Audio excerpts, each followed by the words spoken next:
یا سروش صاحب آج آپ کوئی مشکل سا شعر بتائیے. نہیں مطلب آپ کے لیے کوئی مشکل شعر ہے ہی نہیں. یہ جس کا شخص تصویریں بیدل بس کمال شخص تصویریں بیدل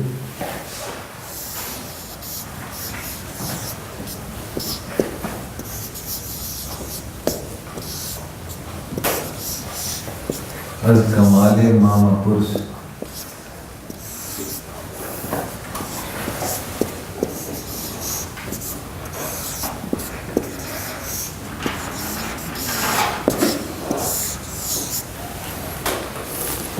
حرف مانا گفتنیوں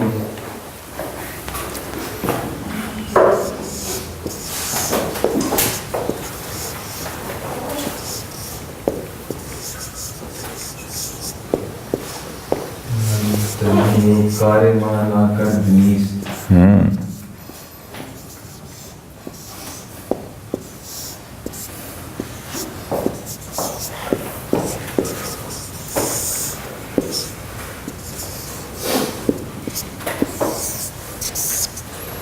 بہت اچھا شعر ہے, بہت اچھا شعر ہے.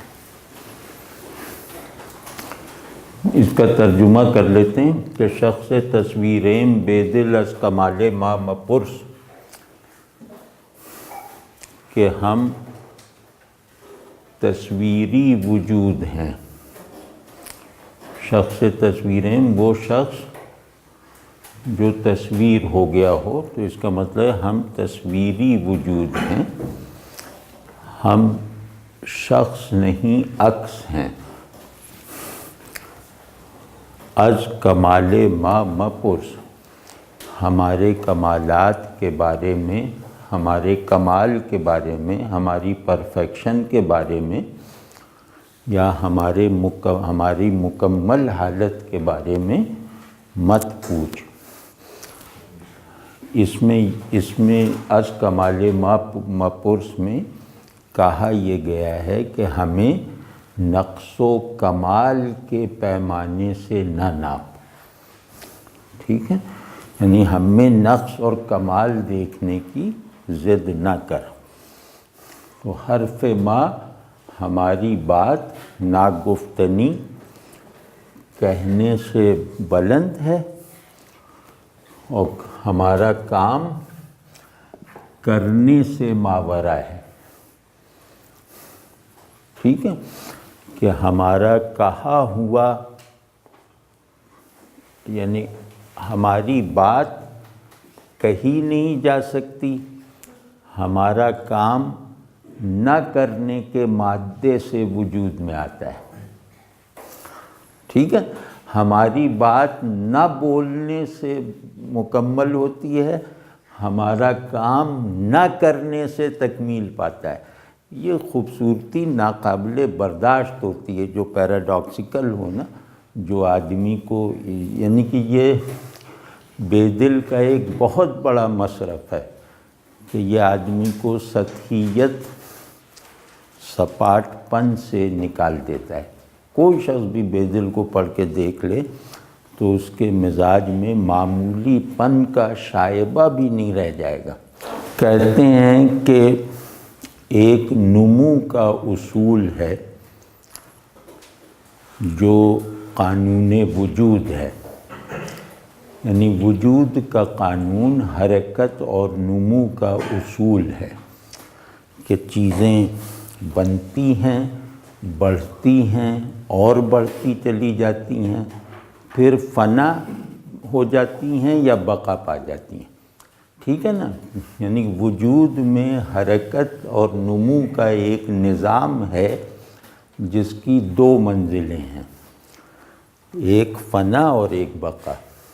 تو جو بقا تک بھی پہنچے گا وہ اسی چینل سے پہنچے گا, اور جو فنا کے گھاٹ اترے گا وہ بھی اسی چینل سے گزر کے اترے گا. ٹھیک ہے نا. تو کہہ رہے ہیں کہ اس قانون ہستی پر ہمیں نہ پرکھ, ہم اس قانون ہستی کے دائرے اور پکڑ سے باہر ہیں، کیونکہ ہم تصویری وجود ہیں، ہم ذہنی وجود ہیں، ہم علمی وجود ہیں۔ ابھی میں کھولوں گا کہ شخص تصویرین کی ذات کہاں تک جاتی ہے۔ تو تصویر موجود ہے، لیکن اس پر قانون وجود وارد نہیں ہوتا، کیونکہ وہ اس کے اصول حرکت و نمو سے لا تعلق ہے۔ ٹھیک ہے، تو ہم موجود ہیں، لیکن ہمارا مزاج موجودیت، ہماری حالت موجودیت ہستی کے معروف اور یونیورسل قوانین سے لا تعلق ہے۔ ٹھیک ہے نا؟ تو از کمال مپرس یہ سٹائر ہے کہ تو کیا اور تیرا تصور کمال کیا، اور ایک اپنی تعریف ہے کہ ہمارا کمال تمہارے تصور کمال سے زیادہ ہے، کیونکہ تمہارا کمال کا ہر تصور نقص سے ڈرائیوڈ ہے۔ تو ہمارا کمال نقص کے تضاد میں کمال نہیں ہے، بلکہ کمال محض ہے۔ ٹھیک ہے نا؟ تو دونوں معنی میں ہے۔ تو اب یہاں یہ دیکھیے، اس میں سب سے جو کلیدی ترکیب ہے وہ شخص تصویر کی ہے۔ وہ تو ذہن میں ہوگا نا، آیان ثابتہ جو ابن عربی کا ہے، آیان ثابتہ کہتے ہیں ہماری ان ماقبل ایجاد و تخلیق صورتوں کو جو علم الہیہ میں ہیں۔ ٹھیک ہے نا؟ تو جس طرح اللہ کا علم اس کی خالقیت سے مقدم ہے، تو اسی طرح ہمارا وجود نظام وجود سے مقدم ہے۔ ٹھیک ہے، تو یہاں شخص تصویر کا ایک جو انتہائی مطلب ہوگا کہ ہم اللہ کے علم میں بنی ہوئی شناخت یافتہ صورتیں ہیں۔ ہم حقیقت اور صورت کی دوئی سے بے نیاز حالت میں ایسی صورتیں ہیں جو حقیقت کو اپنے اندر کنٹین کیے ہوئے ہیں۔ دیکھیں، فارم اپنی ریئلٹی پر غالب ہو، اپنی ریئلٹی سے زیادہ ہو، اپنی ریئلٹی کی کنٹینر ہو، یہ وہ مرتبہ ہے جو علم الہیہ میں ہے۔ ٹھیک ہے نا؟ کہ علم الہیہ میں موجود ہر صورت اپنی حقیقت کو اپنے اندر سموئے ہوئے ہے، اور باہر نکل کر علم الہیہ سے حقیقت بڑی ہے، صورت چھوٹی ہے۔ ٹھیک ہے نا؟ تو پھر سمجھنے ایک شخص تصویر کا مطلب یہ ہے کہ ہم وہ وجود ہیں جس کی صورت اور جس کی حقیقت ایک ہے۔ ٹھیک ہے؟ تو جس کی صورت اور جس کی حقیقت ایک ہو، اس کو جہان صورت سے تربیت پانے والے ذہن کے مراتب نقص و کمال پر نہیں رکھا جا سکتا، وہ اس سے ماورا ہے۔ تو ہماری بات، ہمارا اظہار ماورائے اظہار ہے۔ ہم نہ بولنے میں بولتے ہیں، ہم نہ کرنے میں کرتے ہیں۔ یعنی ہمارا ہر قول اور ہمارا ہر فعل قول بننے اور فعل بننے کی ان حالتوں سے ماورا ہے جن حالتوں کو قبول کر کے تمہارا قول اور فعل بنتا ہے۔ ٹھیک ہے نا؟ تو یہ مضمون ہے، مطلب یہ مختصر سا ہے، اس پہ بہت باتیں ہو سکتی ہیں، لیکن مضمون یہ ہے۔ مضمون اس کا یہ ہے کہ انسان میں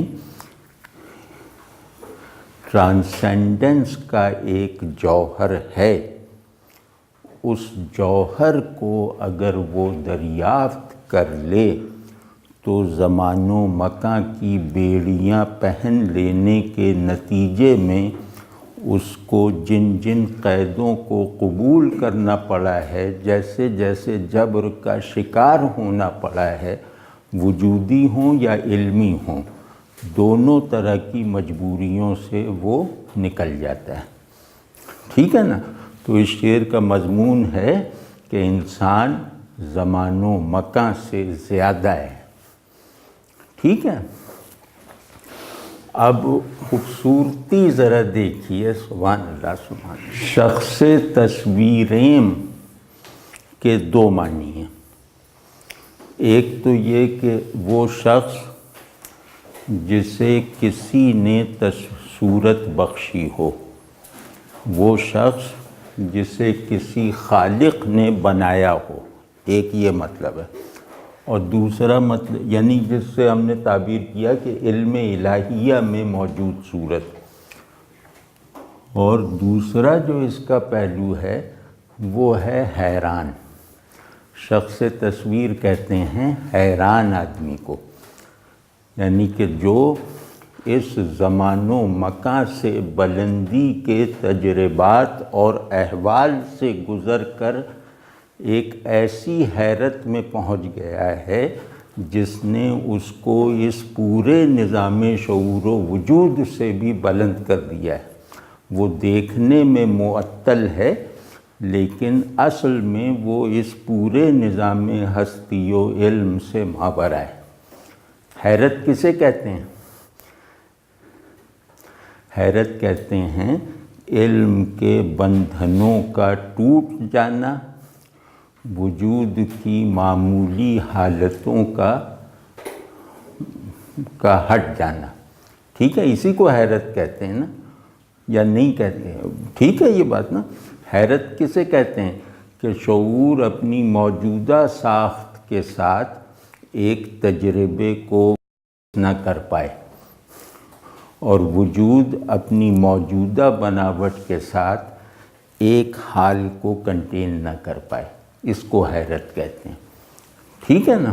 تو یہ اس میں بڑی خوبصورتی کے دونوں معنی ہیں۔ اور دوسرا یہ کہ تصویر شخص کہتے ہی، شخص تصویر کہتے ہی یہ لگتا ہے کہ ہم آئینۂ حقیقت کے مکین ہیں، آئینۂ حقیقت سے باہر گرے ہوئے لوگ نہیں ہیں۔ شخص اور عکس کی وہ مشہور وہ ہے نا، وہ بھی ہے۔ اور دوسرے کمال ہے حرف ما ناگفتنی، یہ کئی لوگوں نے کہا ہوگا۔ ٹھیک ہے؟ حرف ناگفتنی ایک مشہور اصطلاح ہے، لیکن کار ما ناکردنی یہ بے دل کے علاوہ آپ کہیں دکھا نہیں سکتے انشاءاللہ، کہ ہمارا کام ہم وہ کرتے ہیں جو کیا نہیں جا سکتا، ہم کام کو نہ کر کے کرتے ہیں۔ سبحان اللہ سبحان۔ ٹرانسینڈنس کسے کہتے ہیں؟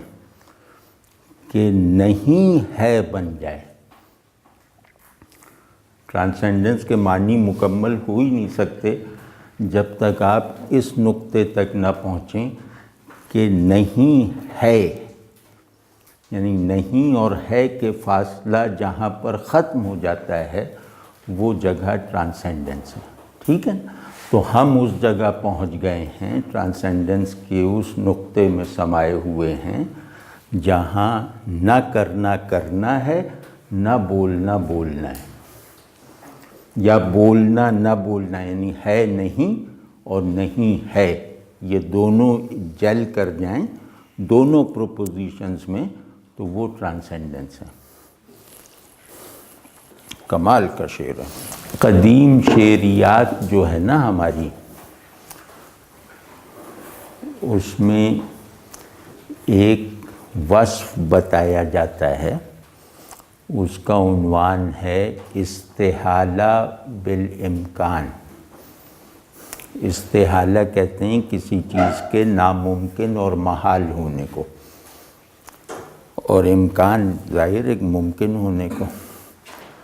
تو جو شاعر ناممکن اور ممکن کے فاصلے کو ختم کر دے وہ صاحب تخیل ہے، اور وہ معنی آفریں ہے، وہ معنی جنریٹ کرتا ہے۔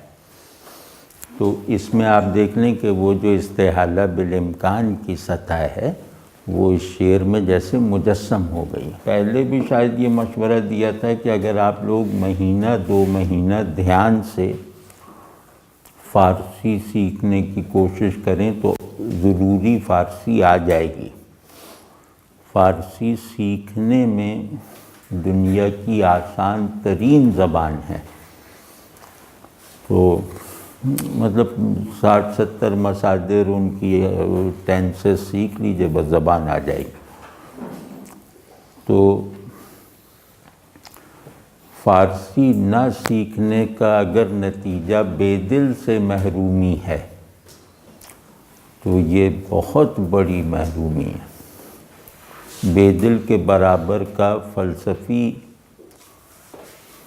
شاعر اور عارفانہ تخیل رکھنے والا شاعر شاید پوری دنیا کی کسی بھی شعری روایت میں نہیں ہے۔ یہ بہت بڑا آدمی ہے۔